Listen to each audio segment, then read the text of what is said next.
신앙 성장을 위한 수요 특강 새신자반 시리즈 10강 그리스도인의 가정생활 우리 세 번째 시간 함께 나눠보도록 하겠습니다. 오늘은 자녀에 대한 이야기를 함께 나누고자 하는데요. 우리 먼저 말씀을 함께 읽어보도록 하겠습니다. 함께 읽어보겠습니다.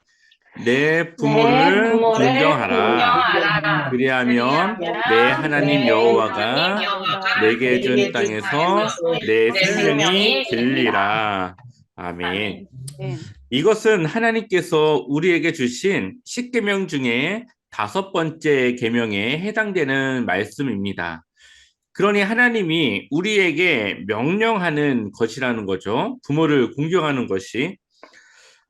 우리의 부모님은 천사도 아니고 성자도 아닙니다. 우리와 같은 하나의 인간, 사람일 뿐이죠. 그렇기 때문에 우리 부모에게도 수많은 허물이 있었을 것입니다. 그렇기 때문에 많은 사람들이 부모에 대한 상처라던가 나쁜 기억들을 가지고 있는 것이겠죠. 차라리 부모 간의 관계가 아니라 남남이었다면 그만큼 상처받지 않았겠지만 부모라고 하는 또 자식이라고 하는 관계 속에서 수많은 상처와 싸매어지지 않고 회복되지 않는 여러 상처들이 남아있는 사람들을 볼 수가 있습니다. 하나님께서는 우리 모두의 그러한 사정을 아시기 때문에 부모를 존경하라고 명령하지 않고 우리에게 공경하라고 명령하고 있는 것이죠. 사람이 사랑 없이 존경 없이 공경하는 것은 가능하기 때문입니다. 우리가 이웃에 사는 어르신들을 존경하거나 그들을 사랑하지 않아도 우리보다 더 먼저 산 선배로서 공경할 수는 있습니다.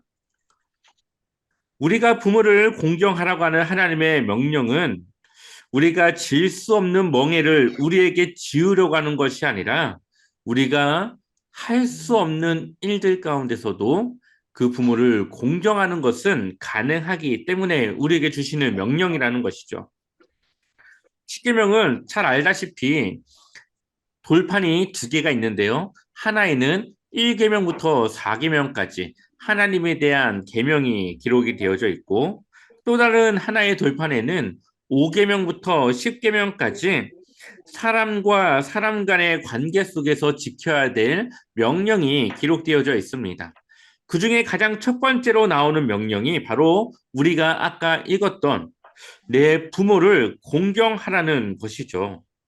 인간 관계에서 가장 중요하고 가장 먼저 되어줘야 되는 것이 자신의 부모를 공경하는 것이라는 것을 하나님은 우리에게 말씀하고 있습니다. 그렇다면 하나님께서 우리에게 무엇보다 먼저 우리의 부모를 공경하라고 하는 명령을 주신 이유가 무엇일까요? 첫 번째는 한번 같이 읽어볼까요? 자녀에게 부모는 부모는 보이지 보이지 않는 않는 하나님의 하나님의 눈에 눈에 보이는 보이는 대리인이기 대리인이기 때문이다. 때문이다. 하나님은 눈에 보이지 않지만 부모는 그 하나님을 눈으로 보여줄 수 있는 하나님의 대리인이기 때문입니다. 우리 한번 두 절의 말씀을 같이 읽어보겠습니다. 같이 읽겠습니다. 에서가 에서가 그의 그의 아버지의 아버지의 말을 말을 듣고 듣고 소리 소리 질러 질러 슬피 슬피 울며 울며 아버지에게 이르되 아버지에게 내 이르되 내 아버지여 아버지여 내게 축복하소서 내게 내게도 축복하소서 그리하소서 내게도 38절도 그리하소서. 읽어보겠습니다. 에서가 에서가 아버지에게 이르되 아버지에게 내 이르되 내 아버지여 아버지여 아버지가 빌 아버지가 복이 빌 복이 하나뿐이리까 하나뿐이니까 내 내 아버지여 아버지여 내게 내게 축복하소서 축복하소서 내게도 내게도 그리하소서 그리하소서 하고 하고 소리를 소리를 높여 높여오니. 우니 아멘. 아멘. 이 말씀은 에서의 축복을 가로챈 야곱이 도망간 이후에 아버지에게 다시 자신에게 줄 축복, 남겨진 축복에 대해서 간청하는 에서의 모습이 담겨져 있습니다. 아버지가 주는 축복이 뭐가 그리 대단하다고 해서 아버지에게 울며 그 축복을 구하고 있겠습니까? 에서는 그 아버지가 하나님의 대리인으로서 하나님의 축복을 줄 수 있는 위치에 있는 분이라는 것을 알고 있었기 때문입니다. 우리가 자녀가 아닌 자녀가 하나님의 자녀이듯이 아버지, 부모님 또한 하나님을 대신하는 그러한 의미로서 그 부모에게는 그 의미가 담겨져 있다라는 것이죠. 부모는 눈으로 볼 수 없는 하나님의 눈에 보이는 이 땅의 대리인입니다. 그래서 부모를 공경할 수 있는 사람만 하나님을 진정으로 섬길 수 있는 것이죠. 공경이라는 인간의 의무와 관련된 단어인데요. 눈에 보이는 여러분의 부모에게 공경의 의무를 행하지 않는 여러분은 어찌 눈에 보이는 하나님에 대한 의무를 우리가 다할 수 있겠습니까? 우리의 부모의 삶 속에 우리가 이해할 수 없고 마음에 들지 않는 부분이 많다고 하여서 우리가 부모를 공경할 수 없다면 우리는 그 유한함 때문에 하나님을 이해할 수 없을 때마다 하나님으로부터 뒷걸음질 치고 말 것입니다. 그렇기 때문에 부모를 공경하는 것 또한 우리의 삶 속에서 훈련이 되어져야 하고 그러한 훈련을 통하여서 우리는 하나님을 진정으로 믿을 수 있는 믿음의 그 자리까지 나아갈 수 있는 것입니다. 어떤 처지, 어떤 환경에서든 눈에 보이는 부모를 공경할 수 있는 사람만이 눈에 보이지 않는 하나님에 대한 도리를 다할 수 있는 것이죠. 두 번째로는 자녀의 생명이 부모를 통해 왔기 때문입니다. 우리 말씀 한번 같이 읽어보겠습니다. 함께 읽겠습니다. 아브라함과 아브라함과 다윗의 자손 다윗의 예수 자손 예수 그리스도의 그리스도의 계보라. 계보라. 아브라함이 이삭을 아브라함이 이삭을 낳고 낳고 이삭은 야곱을 이삭은 낳고 야곱을 낳고 야곱은 유다와 야곱은 그의 유다와 형제를 그의 낳고 형제들을 낳고 유다는 유다는 다말에게서 다말에게서 베레스와 세라를 베레스와 낳고 세라를 낳고 베레스는 헤스론을 낳고 베레스로 낳고 헤스론은 람을 헤스로는 람을 낳고. 낳고. 네, 아멘. 이 부분은 마태복음에 기록되어져 있는 예수님의 족보에 대한 말씀입니다. 이 족보에서 가장 많이 등장하는 단어는 바로 낳고라는 단어라는 거죠. 부모가 낳지 않으면 절대로 그들의 자녀는 이 세상에 존재할 수 없는 존재입니다. 여러분이 주님과 함께하는 진리의 삶에 감격하며 감사드리고 있다면 그것은 우리가 생명을 가졌기 때문에 가능한 것이죠.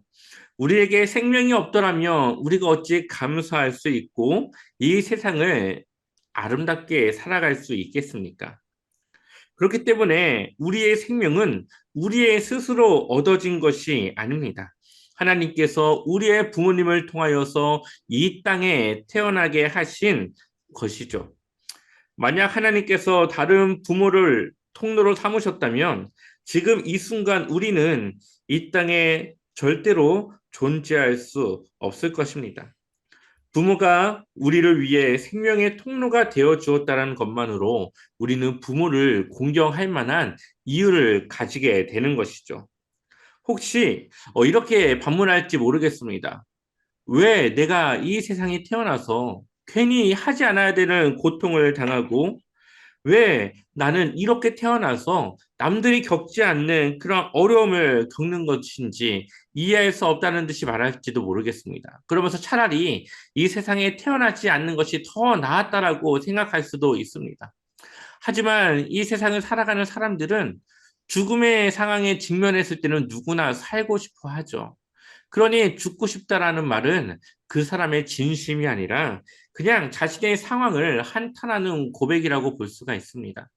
그렇기 때문에 누구든지 생명을 가진 것에 대해서는 부모에게 감사해야 되고 그것만으로도 부모를 공경할 만한 이유는 충분하다고 볼 수가 있습니다. 우리가 살아있다라는 것은 굉장히 아름다운 것입니다. 설령 부모의 삶 속에 존경할 수 없는 부분이 있다 하더라도 우리가 아름다운 생명을 가지고 이 세상을 살아갈 수 있도록 우리를 이 세상에 태어나게 하신 것만으로도 자녀는 부모를 공경해야 마땅한 것이라는 거죠. 세 번째로 생명이 그대 부모에 의해 양육되었기 때문입니다. 이스라엘의 모세 때에 바로 왕은 사내 아이가 태어나면 모두 죽이라고 이집트 왕이 명령을 내리죠. 그리고 수많은 아이들이 죽임을 당하는 상황 속에서 한 부모는 한 여인의 믿음을 통해서 그 아이의 목숨을 건져낼 수 있었습니다. 뿐만 아니라 그 아들은 공주의 양아들로 키워지게 되었고 그 어미는 그 젖먹이의 어미로서 그 아이를 양육할 수 있는 상황에 놓여지게 됩니다. 그 아이가 커서 자기 백성을 이집트의 노예살이에서 해방시키는 바로 모세가 된 것이죠. 모세는 절대로 자기 혼자 모세가 된 것이 아닙니다. 부모에 의해서 목숨을 건졌고 부모의 사랑과 헌신 속에서 모세라고 하는 한 인물이 양육된 것입니다. 이것은 모세뿐만 아니라 우리 모두의 이야기인 것이죠. 우리가 홀로 서기까지 부모의 손길이 얼마나 많이 있었는지 우리는 나중에 이제 자녀를 낳아서 키워보거나 아니면 지금 자녀를 키우고 있는 부모라면 그 마음을 이해할 수 있을 것입니다. 자녀를 키우는 부모는 밤새 밤을 설치고 나서도 그 다음날 그 아이를 위해서 또다시 시간을 들이는 부모의 마음과 그러한 모습을 보여줍니다. 또한 지금과는 비교할 수 없을 정도로 더 힘들었던 예전 시대의 부모님들은 얼마나 그 상황이 절박하고 힘들었겠습니까? 그러면서도 그 자녀를 키우고 최대한 그 자녀를 잘 양육하기 위해서 더 많은 노력과 헌신을 들였다라는 것을 우리는 이해해야 되는 것이죠. 부모의 삶이 우리의 마음에 들지 않는다고 해서 부모를 공경할 수 없다면 그것은 지금 우리가 누리고 있는 이 생명을 모독하는 것과 같은 것이라는 겁니다. 그래서 많은 사람들이 부모에 대한 공경과 그 마음을 뒤늦게, 뒤늦게 돼서야 이해하고 그것을 알아주는 그런 사람들이 있습니다. 하지만 우리가 최대한 빨리 그것을 이해하고 받아들여서 부모를 공경하며 살아가는 것이 우리가 해야 될 마땅한 일이라는 거죠. 네 번째, 한번 같이 읽어볼까요? 공경은 이해와 사랑을 이와 낳기 사랑을 낳기 때문이다. 때문이다. 우리 한번 말씀도 한번 같이 읽어보겠습니다. 룻기 1장 16절부터 17절까지 말씀 같이 읽어보겠습니다. 룻이 이르되 내게 내게 어머니를 어머니를 떠나며 떠나면 어머니를 어머니의 따르지 말을 말고 들고 돌아가라. 강권하지 마옵소서. 어머니께서 가시는 곳에 나도 가고 어머니께서 머무시는 곳에서 나도 머물겠나이다. 어머니의 백성이 나의 백성이 되고 어머니의 하나님이 나의 하나님이 되시리니 어머니께서 죽으시는 또 곳에서 죽으시는 나도 곳에서 나도 죽어 거기 죽어 묻힐 거기 것이라. 묻힐 것이라. 만일 만일 내가 내가 죽는 일 죽는 일 외에 외에 어머니를 어머니를 떠나면 떠나면 여호와께서 내게 여호와께서 내게 벌을 벌을 내리시고 내리시고 더 더 내리시기를 내리시기를 원하나이다. 원하나이다. 아멘. 아멘. 룻이라고 하는 이방 여인이 자신의 시어머니인 나오미에게 하는 고백의 내용입니다. 모압 여인이었던 룻은 청상 과부였죠. 묘하게도 그녀의 시어머니와 그녀의 동서 또한 과부였습니다. 시어머니 나오미는 흉년으로 더 이상 살기 어려운 이 모압 지방을 떠나 이제 베들레헴으로 귀향하려고 했고 그때 젊은 과부인 두 며느리를 그들의 친정으로 다시 돌려보내길 원했던 것이죠. 여인으로서 그 며느리들의 그 입장에서 그 며느리들의 장래는 그것이 더 낫다라고 생각을 한 것 같습니다.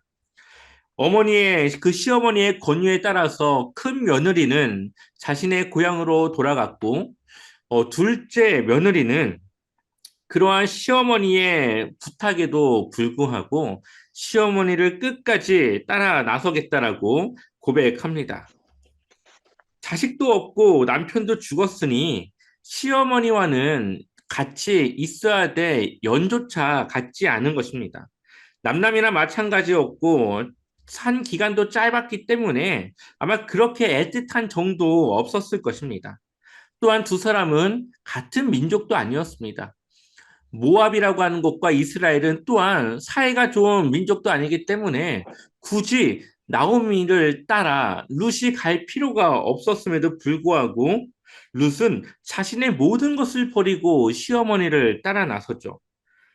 그녀 역시 하나님을 경외하였기 때문에 내 부모를 공경하라고 하는 그 말씀을 따라 그것을 지키기 위해 그렇게 행동한 걸로 볼 수 있습니다.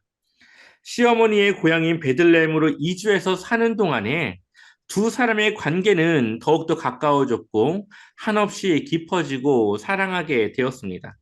그리고 마침내 시어머니는 새로운 가정을 꾸밀 것을 룻에게 허락을 했고 그 새로운 가정을 통해 위대한 그 족보가 이어지게 되는 것이죠. 다윗이 그 족보에서 태어나고 그 이후에 예수님이 그 룻의 족보를 통해 태어나게 됩니다. 이처럼 공경은 반드시 사랑을 낳고 이해를 낳습니다. 부모와 자식 간에 얼마나 많은 차이가 존재합니까? 시간의 차이, 문화의 차이, 여러 가지 습관적인 또 시간적인 차이가 있습니다.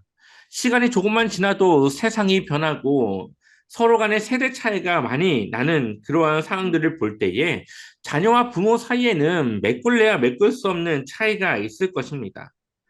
하지만 우리는 부모에게 자발적인 존경과 사랑을 드려야 되고 또 부모를 이해하지 못하던 자식이 나중에 부모가 죽고 나서야 그 부모를 이해하는 것 같이 우리는 그 이전에 부모를 이해할 수 있어야 되고 사랑할 수 있어야 됩니다.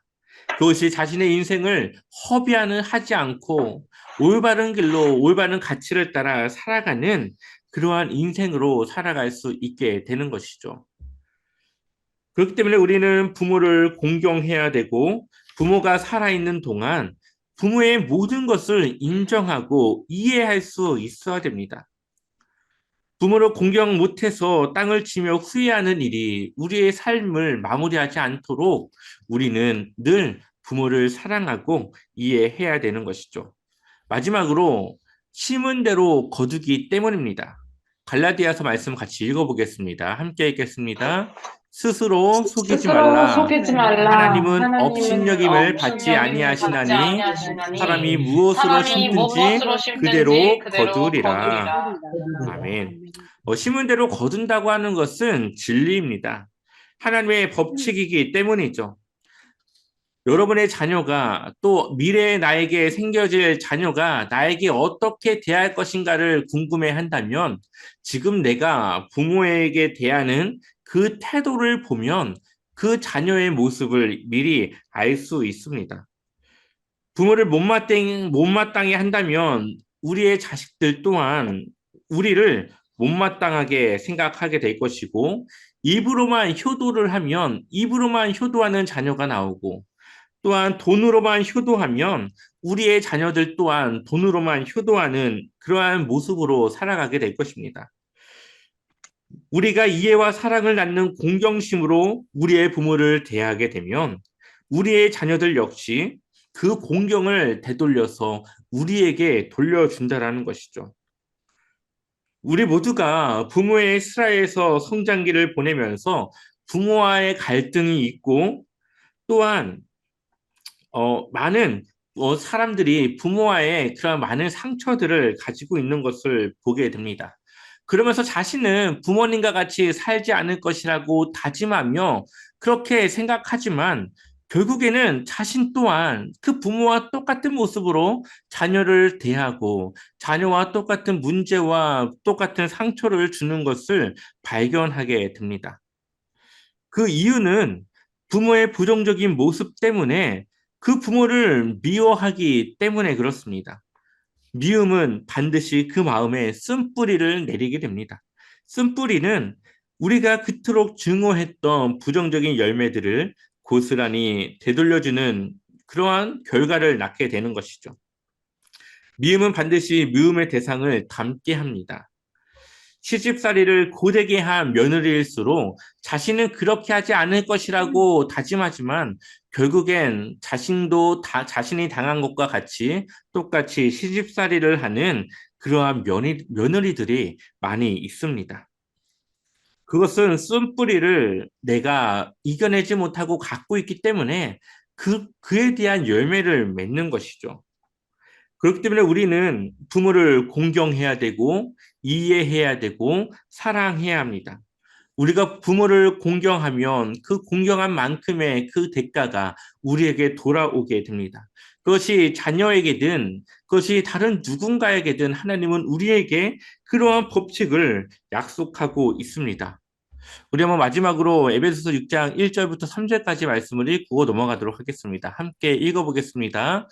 자녀들아, 자녀들아, 주 주 안에서 안에서 너희 너희 부모에게 부모에게 순종하라. 순종하라. 이것이 이것이 옳으니라. 옳으니라. 내 내 아버지와 어머니를 아버지와 어머니를 공경하라. 공경하라. 이것은 약속이 이것은 있는 약속이 첫 있는 첫 계명이니 계명이니 이로써 내가 이로써 내가 잘되고 잘 되고 땅에서 땅에서 장수하리라. 장수하리라. 아멘. 아멘. 우리 모두가 또 그러한 일을 할 수 없는 그러한 분들도 있겠지만 또 부모에게 잘하고 또 우리가 그러한 일들을 저부터가 잘할 수 있도록 그렇게 우리가 했으면 좋겠습니다. 여섯 번째 마지막으로 형제에 대한 내용입니다. 일평생 살아가면서 함께 할 수 있는 형제가 있다고 하는 것은 큰 은혜입니다. 또한 형제 자매가 함께하는 그 아름다움은 세상의 그 어떤 아름다움과 비교할 수 없는 아름다움입니다. 그런데 그렇지 못한 형제는 아주 추한 모습이죠. 형제지간의 싸움을 끊임없이 하는 그러한 형제는 아름다움이 아니라 추함으로 다가갑니다. 부모의 재산을 놓고 형제가 싸우는 것은 재벌의 모습만이 아닙니다. 세상에 알려지지 않았지만 이러한 송사는 비일비재하게 많이 우리가 주변에서 또 TV를 통해서 볼 수 있게 되어지는 것이죠. 또한 서로 상종도 하지 않는 그러한 형제들도 아주 많습니다.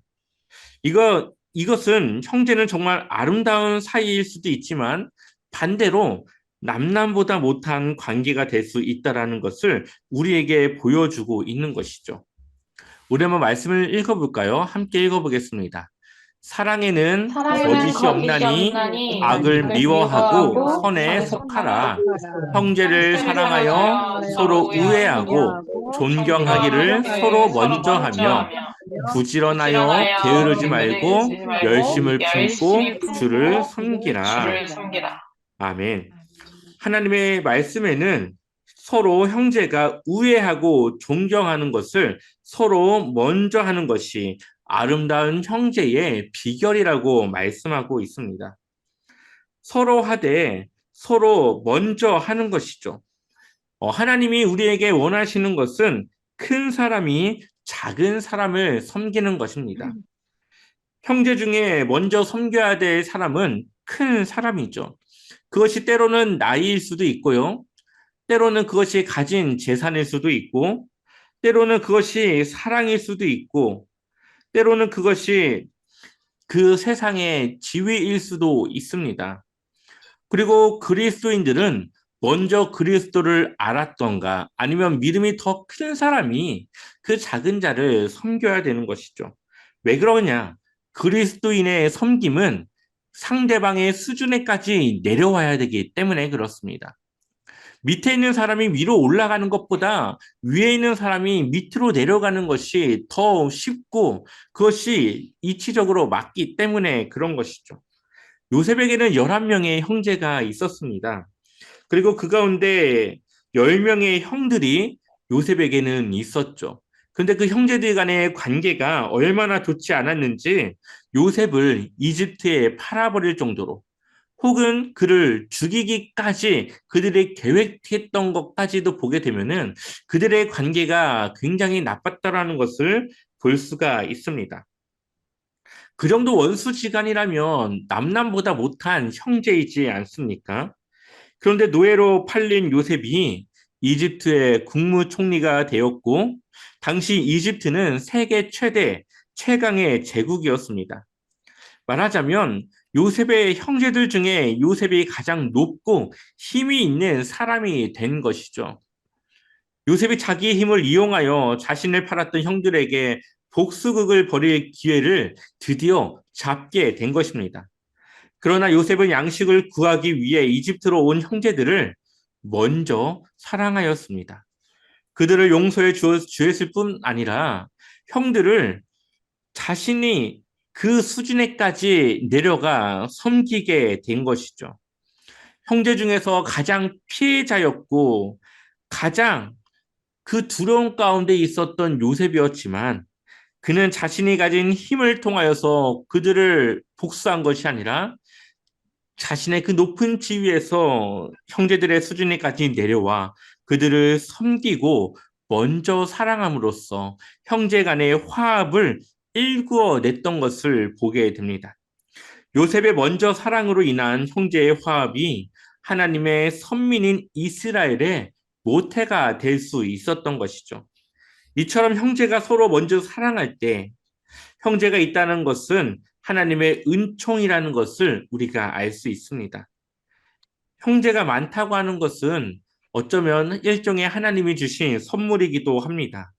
평생토록 먼저 사랑하면서 끌어주고 밀어주는 형제들을 보는 것은 굉장히 즐겁고 아름다운 일이기 때문에 그렇죠. 우리도 형제가 있고 또 가족이 있고 함께하는 주변의 사람들이 있습니다. 근데 우리가 먼저 사랑해야 되는 것이 하나님이 우리에게 주신 섬김의 모습이라고 하는 것을 우리가 기억해야 되는 것이죠. 우리가 그리스도인의 가정 생활에 대해서 함께 나눴는데 우리가 먼저 사랑해야 되는 것 그리고 먼저 섬겨야 되는 것은 먼 이웃과 먼 사람들이 아니라 우리와 가까운 사람들부터 우리가 사랑해야 되고 섬겨야 된다는 것을 다시 한번 생각하게 됩니다. 우리의 부모를 공경하고 형제를 사랑하고 또한 부모를 또 부부와 또 아내와 남편을 서로 사랑하고 이해하고 섬기는 것이 하나님께서 우리에게 원하시는 가정의 모습이고 그 가정을 교회로 세워나가는 하나님의 방법이라는 것을 다시 한번 우리가 생각하게 됩니다. 참고로 이 모든 것을 가능하게 하는 것은 우리의 가진 사랑이 아니라 하나님께서 우리에게 주신 사랑을 통해 가능한 것이죠. 어떻게 우리의 사랑으로 그게 가능하겠습니까? 그렇다면 모든 사람들은 다 그 사랑을 전할 수 있겠죠. 하지만 우리의 사랑이 그럴 수 없으니 예수님께서 그 사랑의 본이 되어 주셨고 우리가 그 사랑을 알므로써 그 사랑을 실천할 수 있는 것입니다. 주님의 사랑은 십자가의 사랑, 섬김의 사랑, 낮아짐의 사랑이었습니다. 우리가 형제를 사랑하고 가족을 사랑할 때, 그들을 이해하고 또 부모를 공경할 때, 그때 필요한 것은 바로 십자가의 사랑이죠. 나를 낮추고 먼저 섬기는 그 사랑이, 그러한 지혜가 우리로 하여금 우리의 가정이 하나님의 가정이 될 수 있도록 할 것입니다. 우리 마지막으로 말씀 한 절 읽고 마무리하도록 하겠습니다. 함께 읽겠습니다. 보라, 보라, 형제가 형제가 연합하여 연합하여 동거함이 동거함이 어찌 그리 어찌 그리 선하고 선하고 아름다운고 아름다운고 머리에 머리에 있는 보배로운 있는 기름이 보배로운 기름이 수염 곧 아론의 곧 수염에 아론의 흘러서 수염에 그의 흘려서 그의 옷깃까지 내림 옷깃까지 같고 내림 같고 헐몬의 이슬이 헐몬의 시온의 이슬이 산들의 내림 시온의 산들의 같도다. 내림 같다. 거기서 저 여호와께서 여호와께서 복을 복을 명령하셨나니 명령하셨나니 곧 곧 영생이로다. 영생이로다. 아멘. 형제가 연합하고 동거하고 그렇게 선을 아름다움을 나타내는 것이 하나님의 명령이며 그러한 것이 영생, 구원받은 주님의 자녀들, 주님의 제자들이 나타내야 될 삶이라고 말씀하고 있습니다. 우리 모두 그렇게 그리스도인의 아름다운 가정을 만들어 나가시고 세워 나가시길 축원합니다. 우리 마지막으로 이재철 목사님이 쓰신 기도의 기도문을 읽고 마치도록 하겠습니다. 함께 기도 문 읽고 마치겠습니다. 주님, 이 이 책을 닫는 이분의 발걸음이 그리스도 안에서 진정 새로운 삶을 향한 첫걸음이 되게 하옵소서. 아멘. 아멘.